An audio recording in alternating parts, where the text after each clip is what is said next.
Hi అండి. మేము Gulf of Mannar వెళ్ళడానికి టికెట్ తీసుకొని బయలుదేరామండి. మా కోసం బోట్ వెయిట్ చేస్తుంది. మేము బోట్ ఎక్కి నడి సముద్రంలో ప్రయాణం చేస్తున్నామండి. చాలా యాంగ్జైటీగా కూడా ఉంది. అయితే ఇక్కడ గల్ఫ్ ఆఫ్ మన్నార్ 22 లంకలు ఉన్నాయండి. ఇది రామేశ్వరంలోని హిందూ మహాసముద్రంలో ఉన్నాయి. ఇక్కడ ఇటువరకు బ్రిటిష్ వాళ్ళు ఇక్కడుండి సముద్రంలో దొరికే ఏ ప్రోడక్ట్ అయినా సరే, ఏ సంపదనైనా సరే ఇక్కడ నుంచి ఎక్స్పోర్ట్ చేసేవారండి. ఉదాహరణకు ముత్యాలు, చేపలు, వనమూలికలు ఇట్లాంటివి చాలా రకాల అటువంటి వ్యాపారానికి ఉపయోగించుకునేవారు ఇక్కడ.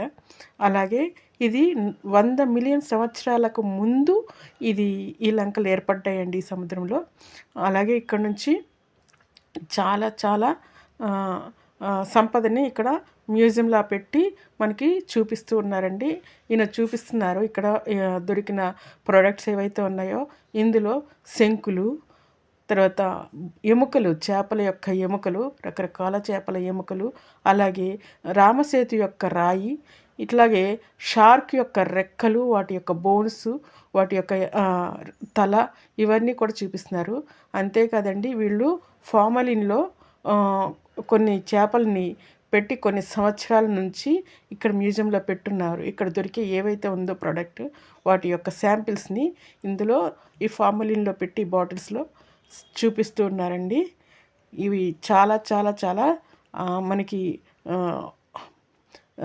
చరిత్రకు నిదర్శనం అండి.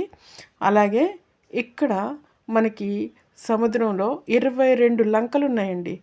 ఇది పైన నుంచి టాప్ వ్యూ తీస్తే ఈ లంక యొక్క పూర్తి వీడియో, సముద్రము మధ్యలో ఈ లంక చూశారు కదా. ఈ వీడియో మీకు నచ్చితే సబ్స్క్రైబ్ చేసుకొని లైక్ చేయండి.